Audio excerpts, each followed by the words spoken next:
भोजपुरी के global star जेकर नाम बा बाबू केसारी लाल यादव आ लेके आ रहल बाटे रउआ लोगन के खातिर एगो नया ब्लास्ट। रउआ लोगन के बता दी कि बॉलीवुड रिमिक गाना लेके आवत अटे भोजपुरी के global star, trending star, hit machine जेकर नाम केसारी लाल यादव है। काल है यानी कि 1 मई के ई गानवा के पोस्टर रिलीज कल गई है और आज ही कुछ घंटे पहले ही गानवा के टीजर लॉन्च कल गई है, जौने पे अभी तक 12 से 14 हजार प्लस व्यूअर वाच रहल बाटे।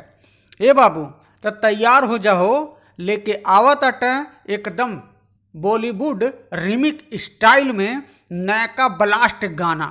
तो रउआ लोगन हमारे स्क्रीनिया पे पोस्टरवा देख ली जा, जौने गानवा के टाइटल है शाम है धुआं धुआं।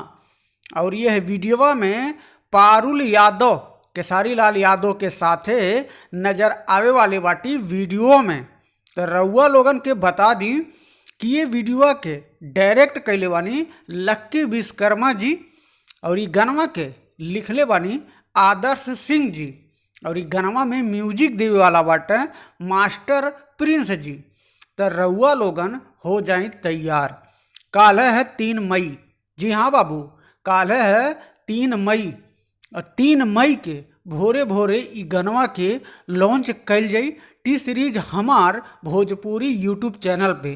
काहे से टाइमिंग के अपडेट ना आयल बा, तो भोजपुरी में जब भी कोनो गानवा ब्लास्ट करना केसारी लाल यादव तो 6 से 7:30 बजे के बीच में गानवा के लॉन्च करल है।